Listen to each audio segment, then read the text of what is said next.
একটা চায়ের দোকানে দুইজন বন্ধু গল্প করতেছিল এবং এই দুই বন্ধু বিভিন্ন বিষয়ে আলাপ করছে এবং নিজেদের ইনকাম নিয়েও আলাপ আলোচনা করছে যে একই সময় আরেকটা লোক ওই চায়ের দোকানে ঢুকছে। তো ওই লোক চায়ের দোকানে ঢুকেই ওভারহার্ড করছে, কানে কানে শুনছে যে ওইখানে দুইটা ছেলে টাকা পয়সা নিয়ে আলাপ আলোচনা করতেছে। তো এই লোক কিউরিয়াস হয়ে ওই দুই বন্ধুর একজনকে জিজ্ঞেস করেছে যে ভাই আপনি দিনে কত টাকা ইনকাম করেন? তো ওই ছেলে, যে দুই বন্ধুর এক বন্ধু যে কথা বলছিল, সে বলছে যে আমার দিনে ইনকাম প্রায় $50 মতো। তো এই লোক বলছে দিনে ইনকাম $50, তার মানে মাসে আপনার ইনকাম প্রায় $1500। তো ওই ছেলে বলছে হ্যাঁ। তখন এই লোক যে মাত্র চায়ের দোকানে ঢুকছে সে বলছে যে আমি একটা পডকাস্ট শুরু করব, আপনি আসেন আমার পডকাস্টে, আপনি আমার প্রথম গেস্ট এবং আমার পডকাস্টের টাইটেল হবে কিভাবে মাসে $1500 ইনকাম করা যায়। তখন এই ঠিক চায়ের দোকানের পাশেই একটা ঝালমুড়িওয়ালা বসেছিল, যে ঝালমুড়িওয়ালা দিনে 5000 টাকার সেল করে, প্রত্যেক ঘন্টায় প্রায় 10 থেকে 20 প্যাকেট ঝালমুড়ি বিক্রি করে এবং প্রত্যেক প্যাকেট 10 থেকে 20 টাকা এরকম। তো দিনে প্রায় 5000 টাকার বিক্রি হয়, বা ইংরেজিতে বললে দিনে প্রায় $50 মতো বিক্রি হয়। তো উনি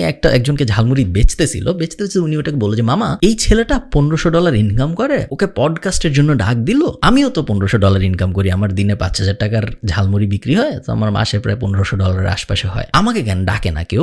যে ঝালমুড়ি কিনতেছিল সে বললো যে আপনাকে ডাকেন না, কারণ আপনি ইনকাম করেন দিনে 5000 টাকার আর এই ছেলে ইনকাম করে দিনে $50। দুইটা শুনতে একই মনে হয় কিন্তু দুইটা আসলে এক না। এই গল্পটা আমি আপনাদের এই জন্য বললাম কারণ আমরা অনেকে ডলারকে ওভার ভ্যালু করি। আমি সবসময় মানুষকে বলে আসছি যদি আপনার ইনকাম হয় মাসে $1000, সেই ক্ষেত্রে আপনার ডলারের আশা বাদ দিয়ে বাংলাদেশি টাকার দিকে যাওয়া উচিত, কারণ $1000 ইন্টারন্যাশনাল স্ট্যান্ডার্ডে কোনো টাকা না। $1000 যদি কারো ইনকাম হয়, বা আমেরিকায় $12000, $1000 মাসে, সো বছরে $12000 ইনকাম যদি কারো হয়, সে আসলে হোমলেসের পর্যায়ে পড়ে। আপনারা একটু গুগল করে দেখেন। বাংলাদেশে আমরা ওভার গ্লোরিফাই করি, বাট বাংলাদেশে আমরা জাস্ট ডলারের নেশায় বুঝি না যে $1000 আসলে টাকার অঙ্কতে অত বড় টাকা না। সো আমি চাই এই জিনিসটা আপনারা একটু ভাবেন। আজকের ভিডিওতে আমরা কিছু আইডিয়াস নিয়ে কথা বলবো, যে আইডিয়াসগুলো স্টুডেন্টরা ইমিডিয়েটলি ইমপ্লিমেন্ট করতে পারে টু স্টার্ট মেকিং মানি। চলুন শুরু করা যাক। 1 নম্বর লিস্টে থাকবে 3টা ট্র্যাডিশনাল টিউশনি, অথবা আপনি এখানে বসাইতে পারেন কোনো একটা কফি শপে পার্ট টাইম জব, বা এনি প্লেসে পার্ট টাইম জব। কোন জায়গায় ইম্পর্টেন্ট না, পার্ট টাইম জব। এখানে স্টুডেন্টরা ভুলটা কি করে আমি আপনাদের বুঝাই বলি। স্টুডেন্টরা ভুলটা যেটা করে সেটা হলো তারা ভাবে যে একটা টিউশনি আমি করতেছি,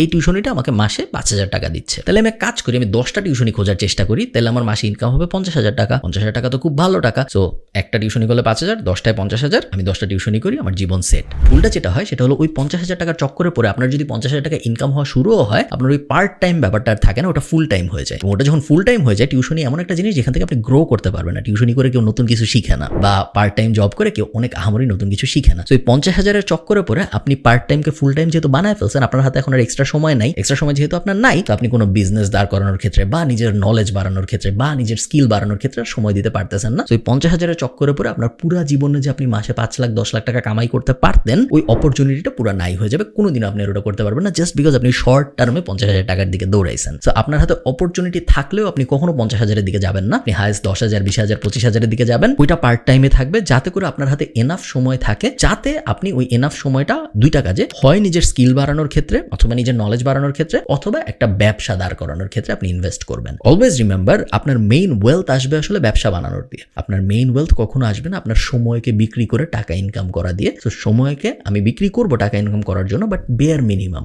যখন আমার মনে হবে যে আমার এনাফ টাকা হয়ে গেছে বাঁচার জন্য, তখন আমি আর আমার এক্সট্রা সময় দিব না। আমার এক্সট্রা সময়টা আমি তখন এই সাইডে দিব, যাতে করে আমার গ্রোথটা এক্সপোনেনশিয়াল হয়। Second, freelancing. Freelancing is glorified চাকরি। আপনি যদি প্যাসিভ জার্নালের স্টুডেন্ট হয়ে থাকেন, আপনি দেখবেন ফ্রিল্যান্সিং নিয়ে আমাদের একটা বিশাল কোর্স আছে, যেখানে আমরা 30 থেকে 35টা স্কিল শেখাইছি। বলে যে কোনো একটা স্কিল যদি আপনি শিখেন, আপনি ফ্রিল্যান্সার হিসেবে কাজ শুরু করতে পারবেন। ওখানে মার্কেট প্লেস নিয়েও ডিটেল ভিডিও আছে। সব স্কিল শিখবেন ফার্স্টে ওই 30টার ভিডিওর কোনো একটা দেখে, এবং তারপর মার্কেট প্লেসের ভিডিওগুলো দেখে আপনি কোনো একটা মার্কেট প্লেসে যাবেন। 2টা মার্কেট প্লেসে মেনলি যাওয়া যায়, হয় আপওয়ার্ক অথবা ফাইবার। 2টার কোনো একটা আপনি যাবেন, মার্কেট প্লেসে যেয়ে আপনি ফ্রিল্যান্সিং শুরু করবেন। বলতে অনেক সহজ, আসলে করতে একদমই এরকম সহজ ব্যাপার না, অনেক সময় লাগে। বাট যেই কারণে আমি এত সিম্পলিফাই করে বলতেছি, কারণ আমি চাই না যে ফ্রিল্যান্সিংও আপনার এন্ড গোল হোক, কারণ ফ্রিল্যান্সিংও কিন্তু আসলে চাকরি। অনেক মানুষ বাংলাদেশে আমি ফ্রিল্যান্সার, আমি নিজের সময়ে কাজ করি, এরকম ঢং করার কারণে অনেকে ধরে নিছে যে ফ্রিল্যান্সিং মানে মনে হয় খুব আহামরি জিনিস। এটা আসলে এমন কোনো আহামরি জিনিস না। এটা মেইনলি একজন বসের বদলে আমার 20টা বস থাকবে, 20টা বস আমাকে 20টা প্রজেক্ট দিবে। 20টা বস পৃথিবীর বিভিন্ন দেশে আছে, এই কারণে ওরা আমাকে অন্য কারেন্সিতে টাকা দিবে। যেহেতু বাংলাদেশের বাংলাদেশের টাকার মান অনেক কম, অন্যান্য কারেন্সি টাকার মান বেশি, তো ওরা যখন $1 দেয় আমি তখন 100 টাকা পাই, আমার একটু ভালো লাগে। বাট ফ্রিল্যান্সিংও কিন্তু আপনার টাইমের এক্সচেঞ্জেই আপনি টাকাটা পাচ্ছেন। ফ্রিল্যান্সিং আপনাকে আহামরি ক্রেজি রিচ বানাই দিবে না। ফ্রিল্যান্সিং করে 20 কোটি টাকা একা একা জেনারেট করে ফেলছে এরকম মানুষ বাংলাদেশে নাই।